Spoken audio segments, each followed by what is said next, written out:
Speaking in reply to a recent Channel 7 editorial is Jack Hickey.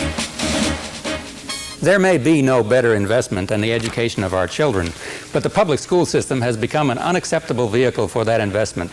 Parents know that. That's why those who can afford it choose private schools. Making choice a reality for all parents will bring about superior learning environments for all of our children. Measure A ignores choice and excludes private skill providers. It pours money into an antiquated, self-serving educational structure. It puts another chink in taxpayers' armor by extending a $200 million GAN spending limit to a new non-elected agency which will lord over our elected school boards. It evades our two-third vote requirement thanks to legislators' contempt for the will of the people. It raises the sales tax in San Mateo County to 8.75%. As a tribute to Howard Jarvis and Paul Gann, let's send a message to the arrogant bureaucrats and politicians responsible for Measure A by voting no on November 5th.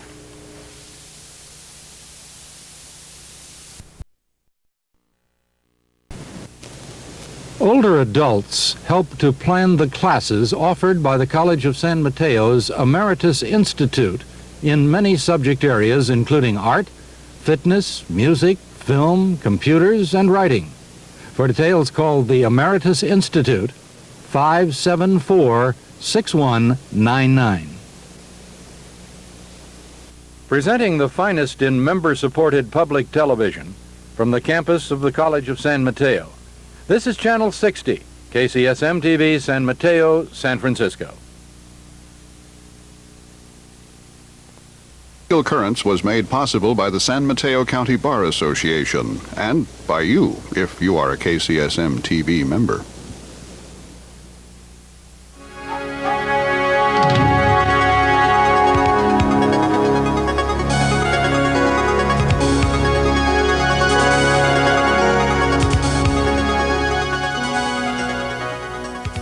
Welcome to Legal Currents. I'm Douglas Gray. Are sales taxes a better way to raise funds for education? Why change from the usual bond measures? Tonight on Legal Currents, we'll take a look at a San Mateo County initiative, Measure A. The Best Schools proposal would impose an additional 0.5% sales tax in San Mateo County to provide financial support to the school districts. Call in your questions and comments about Measure A to 571-TV60. Joining me now in the studio are Jack Hickey, Chairman, Committee Against Measure A, and Tom Huning, Chairman of Best Schools Committee Yes on Measure A, and a San Mateo County Supervisor. Jack, we usually try to present balanced views on this show, and it isn't often, however, that we end up with things that are completely diametrically opposed, or maybe I misread that. Is it safe to say that your camp, the no on Measure A and the yes on Measure A, are completely divided, or are there common areas of agreement? I think there are common areas of agreement. In particular, the education of our children is a common area of agreement. I mean, I like apple pie. Right, Mother God, apple pie, education of children. Is it just then the process that you find objectionable, that the process that would be put in place by Measure A? It's the amount of money that we already spend, which is $6,500 a year per child in the state of California on average. The problem of distributing that is a different issue. It should have been handled by Serrano Priest. The legislature hasn't done their job in redistributing the money. Okay, by Serrano Priest, I suppose we ought to let the voters know that that was a lawsuit that occurred some time ago and decided by the Supreme Court that had to do with equitable distribution of funds available for education. Tom, a little history as to why Measure A is even on the ballot. It's my understanding that it was necessary to get some enabling legislation out of Sacramento so that San Mateo County could have this on the ballot. Is that accurate? That's true. And in fact, it took a 2/3 vote of the Senate and the Assembly and had to be signed by the governor in order to, in essence, make San Mateo County a special case so that we could put Measure A on the ballot. Is it unique to San Mateo County, or could any county in any of the 58 counties in California be doing the same thing? San Francisco was given similar permission to put a 1/4 sales tax that went into their general fund, but San Mateo County is otherwise unique in that it has created a plan with all the particulars that are then being presented to the voters, and it's the only county like that in the state. Okay, understanding that everybody believes that the education of our children is extremely important to the future of our society, Jack. What are the features of Measure A that you find unacceptable? The fact that it's going to raise the sales tax, if it passes in San Mateo County, to a total of 8.75%? Well, that clearly is something that I think the voters need to know about, and should, if they vote, will reject it. But there are other things that I'm concerned about with Measure A, and that is that it neglected the alternatives. The choice, the voucher systems, they're coming. They are a better way of getting more for the taxpayers' dollars, getting better results with less of the problems that we have in the structure today. The educational structure has failed, and it's top-heavy, and we need to change that. And more money is not going to cure it, in your view? Not more money into the same, an extended school year with the same programs is not going to make an improvement. Tom, I suspect it would be difficult to find anyone who says that the educational system really anywhere in California, maybe anywhere in the United States or in San Mateo County, is a perfect one, or even that it is without its problems. What led those who support Measure A to believe that an increment added on to the sales tax was desirable or necessary, or perhaps both? Sales tax is a relatively painless way to provide the kind of money that you would need to, for example, add additional 30 days, equalize funding, and provide for innovation and technology, which are all three of the parts of the program. The other alternatives, really there aren't any other good alternatives to provide that, and it takes a certain amount of money in order to in fact make a substantial change in education. I don't think anyone would expect us to have an additional 30 days of school, for example, without paying teachers an equal amount, pro rata amount for the additional days. That's really part of the goals, is to see that teachers are paid more money. And you can't equalize funding unless, as some proposals would suggest, you take the richer districts and take from them and give to the poorer districts in a Robin Hood approach, in which case you probably mediocritize both systems. Okay, let's take a look at, I guess, just the initial process of collecting the money. There are some studies that show that when a tax goes up or is imposed in a given area, it has an economic impact on business, and I think that's an unassailable economic point of view. Mm-hmm. Whether or not this is going to have much of an impact or not is, I imagine, the subject of some disagreement, and I want to get Jack's view in a moment on that. But it strikes me that you wear more than one hat. You are, in addition to being the chairman of essentially the Yes on A effort, also a supervisor of San Mateo County, who has concerns about the entire business community in San Mateo County. Any concerns about the fact that if I'm going to buy a very high-priced car and I'm faced with 8.75% tax here, that I'll just hop across San Francisquito Creek, or maybe drive across the bridge and get the car there, thus depriving government of some of the money here? Well, you mentioned a third hat, or you did mention a third hat, and that is that I'm a businessman too, and I would mention that business supports Measure A, and they rarely support a tax measure, but the California Business Roundtable, various local businesses, our largest employers, the Redwood City County Chamber of Commerce, the Economic Development Association, all support Measure A. Why? Because they know that it's more important that we have a good school system than we pay a little bit more in tax, both from an employment standpoint and from a business standpoint. And incidentally, if you go across San Francisquito Creek, you still pay the same, because you pay sales tax for an automobile according to the county that you live in, and that was set up some time ago for people that went out of state to buy cars. You still pay the same. Certainly. So it wouldn't affect businesses, at least not car dealers, and business in general supports it. So my guess is that on the balance, they see it as a good investment. Okay, I want to get your view on that point because I know it's of some importance to you, Jack, but I'd like to remind you that you're watching Legal Currents. I'm Douglas Gray. My guests tonight are Jack Hickey, who's chairman of the No on Measure A committee, and Tom Huning, chairman of the Yes on Measure A committee. I've abbreviated those committee names somewhat, but I think it gets the point across. Jack, I know that that was a point that you made in certain requests for people to study the economic impact of this before the voters took a look at it.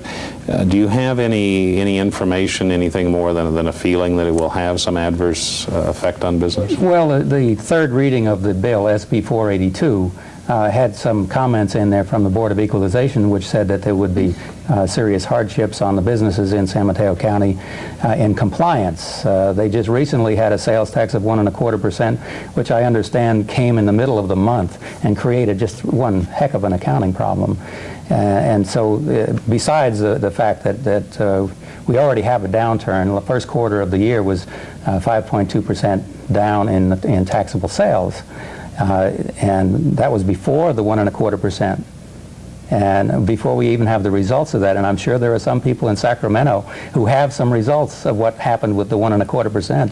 I think I'm starting to get an inkling of what's. Well, why then do you suppose that the segments of the business community that Tom has noted are supporting this, despite the fact that it is going to perhaps have some impact and not a pleasant one on their business? Well, I've spoken to some of the supporters of Tom's campaign, some of the like Varian Associates and some of the others, and they say we've got to do something. They're tired of doing nothing, so they're just doing something. And I don't like what they're doing. Tom Winston Churchill once said that Americans nearly always make the right decision, nearly always do the right thing, but only after they've tried everything else first. Do you see this as one of those steps in the process of trying other things? And in that connection, I guess I'd like you to address why San Mateo County is a special case, why it was decided by a 2/3 vote of both of the state houses and the signature of the governor that San Mateo County, one of the more affluent counties in California, why it was needed to be a special case, or desirable that it be one. Well, in line with your quote from Winston Churchill, we have tried everything else, and we've nibbled around the edges, and so this is finally getting it right, would be how I would fit into that scenario. And what it really is, Measure A, San Mateo County, is sort of taking matters into our own hands. It's, in essence, despairing of the state or federal solving our problems for us. We know that we have a huge disparity. We have $4,058 funding one child in Las Lomitas School District, and in Laguna Salada District, the other end of the county, $2,805, more than a $1,200 difference. We know that's illegal, we know it's immoral, and it's politically not sustainable. Our thought is, let's fix it here within San Mateo County before somebody fixes it for us, and we know that's coming. We think we can do better locally with the money we raise locally and spend and control locally to solve the problem. So that's really what drives San Mateo County. Jack, you've conceded that education is in trouble, that something needs to be done, and so obviously you think that people should not vote for Measure A, that it should not be an additional half-cent sales tax. What is the answer? And I don't expect you to solve every problem that education has, but in a fairly summarized sense, what approach do you suggest taking? Obvious approach is to put competition and business solutions into it. Choice is the answer. That's the direction we're going in. That's the direction the President and Lamar Alexander are going. Voucher systems, I was the author of the performance voucher back in 1979. At that time, I was told I was 10 years ahead of my time. Well, I'm a little bit late now in getting it going, so I guess after this is all over and we defeat Measure A, I'll be happy to sit down with the people who have like concerns as I do and actually cut taxes and get better results, because I proposed cutting the expenditures in half back in 1979. Well, I suspect if that could be done, you would become an immensely popular person. And by saying that, I'm not saying it can't be done. Sometimes cutting through the bureaucracy is a significant effort. Tom, with respect to the vehicle again, the sales tax. It is often pointed out that a sales tax is a regressive tax, which is rather nasty and pejorative sounding, and I don't think anyone, or the economists who thought up the term, intended it to be. But I think most people are familiar with going to the voting booth and finding measures there for bonds to raise money for education. That's a very familiar vehicle for raising money. And raising the sales tax for schools, if not unique, is certainly unusual in California. Why the shift in the methodology? The sales tax was really the only vehicle available to us. And it was actually a vehicle available to the Board of Supervisors, which I didn't mention earlier. The Board of Supervisors, with a 2/3 vote, needed to act to put this on the ballot. But it was really an authorization to the Board of Supervisors, which they, in turn, are giving, as you will, to the schools, because the supervisors, I think, see that an investment in our kids early is much more effective than trying to fix what we failed at, at the tail end of the problem. Quick note about sales tax: it is slightly regressive, but it needs to be put in perspective. First of all, it's regressive, but only in the sense that, or not very much, because food, for example, and essentials, not Twinkies anymore, but most food is actually exempt from the sales tax, and so it's slightly regressive. But in fact, it's not a big deal. It amounts to about $10 per household per month, or 35 cents a day, or the cost of the subscription to a daily newspaper. We're not talking about a lot of money. And yet, because it applies across the board, it raises a lot of money for schools. So it's relatively painless way. And in fact, most people don't really pay much attention to the sales tax. Not that any tax is good, but obviously, in little bits at a time is easier to take than something like an income tax or a bond measure. Okay, let's invite some of our viewers in and talk with A.J. in Redwood City. Good evening, A.J. Yes, you stole some of my thunder with the thing of the regressivity of the tax. I'm sorry. It's when are the people who are making the real bucks, who have the real holdings, when are they going to pay their fair share? And what it is the way you laugh this off. I mean, if you're talking $10 a month and you're talking at somebody who's making $4.35 an hour, paying $600 a month because none of y'all can get anything together to get any adequate housing. I mean, this is not a joke. I mean, I can't see how you can laugh it off. Okay, let's get some comment, and I'll turn to Supervisor Huning first, because A.J.'s comments seem to be directed to some that you had made, and obviously to somebody who's well-heeled, $10 a month is literally pocket change. To somebody else, it may be a very dear amount of money, particularly given the cost of living everywhere, San Mateo County perhaps in particular. And what is wrong with perhaps having those who are better heeled contribute more, which sales tax does not necessarily have them do?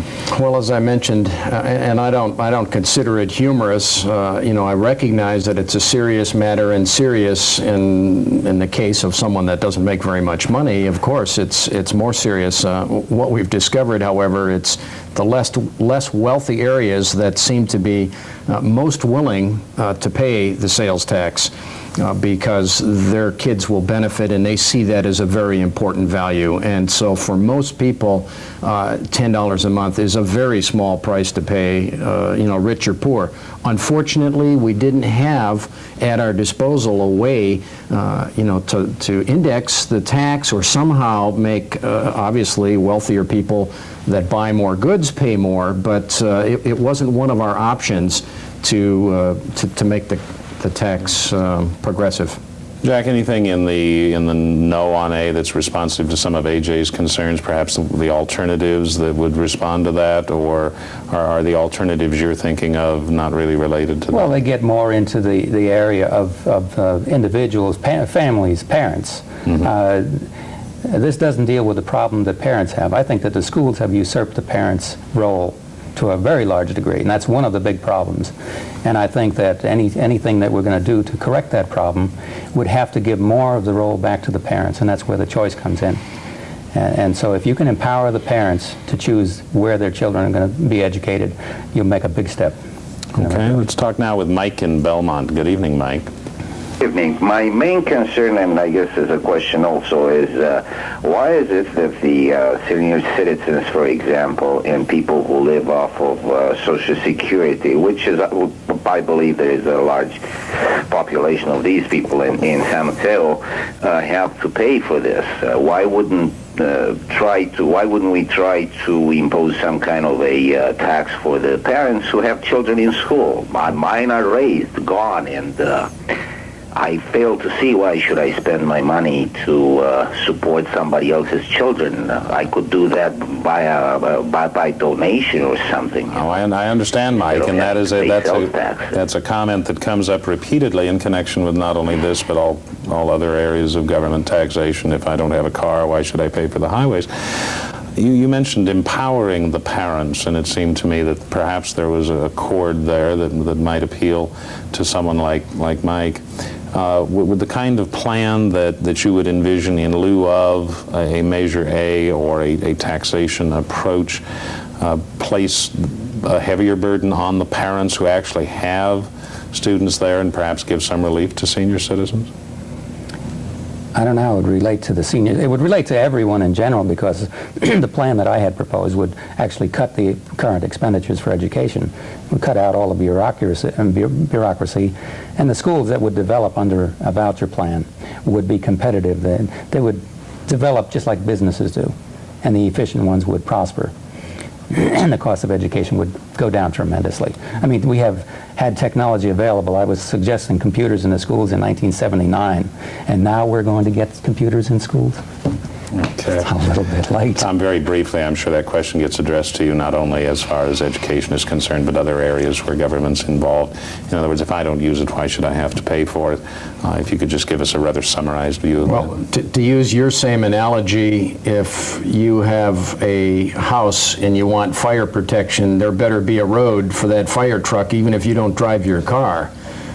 In essence, there is a big benefit to seniors, because seniors will live out their days in this society, and if we don't do a good job in education, frankly, democracy will not survive, and they would not want to live in a world where we did not provide good education for our children. Okay. Let's talk now with Ed in San Bruno. Welcome to Legal Currents, Ed. Thank you. I had a question. I support Measure A, but I also had a question about the redistributing of funds. Why is it not possible, if people are against this, the increase in sales tax, to pass a measure to redistribute the state funds for education? There are school districts like Los Lomitas and some others who get well above the state average funding. Why couldn't their excess be taken and given to those districts who get well under the state average funding, such as Jefferson School District and others? Okay, let's find out what we can on that. Let me turn to you first, Jack. You'd mentioned some objections to the way we distribute things. Is it as simple as Ed suggests in your view, that we just spread it out equally and that solves the problem? I would like to first mention that San Mateo County is not poor relative to other counties in the state. Mm-hmm. So a redistribution should be adequate if it could be done with the funds that already exist in the district. So there's really no need for additional funds. How to redistribute it, there's some question as to whether or not Jefferson, for instance, has more money than other districts. Joe Castelli has done a survey on all of the other benefits that other districts get that his district doesn't get. And so it's not quite as large a gap as you would be led to believe by the Measure A people. But it is a very touchy situation. The people voted for money in these other districts, and to take it away from them doesn't sound fair. But it is the state's taxing power. The districts only collect the money for the states, and the state can do it, and the judge can order them to do it. Tom, it does seem that having all of these individual school districts, while very attractive on a local government concept, sort of produces an almost balkanization where you have different amounts of money perhaps being collected, spent differently. Is it impossible to do what Ed suggests? Just say, well, okay, let's pass a law that you have to distribute the money that's collected in any county or maybe across the state equally. If Ed has a suggestion about how we would get the state government to act, because really it's their responsibility, I'd love to, join with Ed and see if we could make that happen.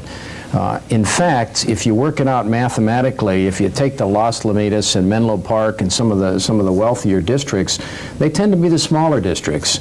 And so mathematically, even if you took their money, you wouldn't raise the average very much. And so, in essence, you'd sort of be destroying their program and not helping the poor districts, which tend to be the big districts and the larger number of districts. So, for example, Measure A talks about equity.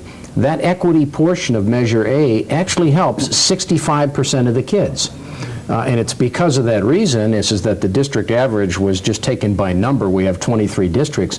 But the poor districts are the big districts, and so we wind up helping the big districts. So often the simple idea falls apart in the implementation as far as just spreading it across. Let's take a call now from Nancy in Menlo Park. Good evening, Nancy. Yes, I want to point out that we spend $400 billion a year on education in this country, and 37% of our income goes to taxes of all kinds, and until May 8th, neither a husband or wife takes home anything they earn. And it isn't more money the school system needs, it's to have the right courses. Our school system is to perpetuate itself so that you have to have a PhD to be a janitor. And of course the Supreme Court said that isn't true. You don't have to be a high school graduate. But also we're going with Thomas on the court now to the court to rescind that 1970s decision in Texas that we have to pay the $5,000 or $6,000 a year for illegal aliens. So we're going to eliminate the foreigners. We will only pay for the people who have paid their dues and made this system. And no new taxes. The Japanese and Germans who are beating us go to school through 10th grade, and that's all. Nancy, the Mexicans can do Nancy, the work. thanks very much for the comment, but unfortunately I'm not going to give you a soapbox to just continue on the same theme.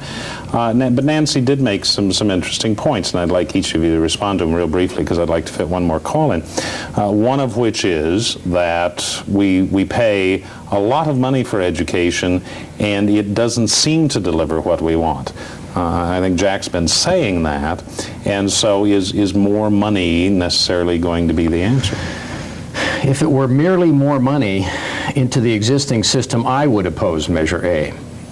However, the way it's set up, you can't get an additional 30 days and pay teachers and administrators and actually expect to get 17% more without paying some additional money.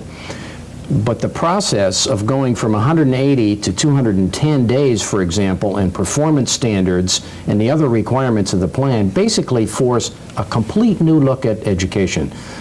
Former Chancellor Emeritus Glenn Smith here, I think, puts it very well. He said, you can't add 30 days and go to a four-quarter system without examining everything that you do. I can understand that. Let's take one last call from Jake in South San Francisco. Hello, Jake. Jake, are you with us? Apparently having... Jake, are you with us? Oh, apparently we had a little technical There's Jake. Jake, do you have a question? Yes. Hello, this is Jake from South San Francisco. Yeah, quickly, what's your question? And I would like to ask Tom there, why don't we ask the federal government to supplement some of these funds? They're bringing in these foreign students, and half of them can't speak English, and that's overtaxing our local people to pay for these people. The local people aren't bringing these students in. Okay, Jake, we're getting real short on time, so the question was addressed to Tom. If you could address it very, very quickly. Why not just get federal money? Okay, federally we're faced with a $360 billion deficit. I don't think it would help merely to shift the obligation to the federal. I think we're much better off raising the money here and spending it locally. Okay. Well, historically, it being an odd-year election, this is going to be decided by a small minority of people, I suspect. But if it passes, everyone pays the tax, right, Jack? Yeah. Thank you both very much for being with us. And that's it for this week's Legal Currents. Join us next week when our topic will be gambling on the lottery. Hope to see you then. Okay.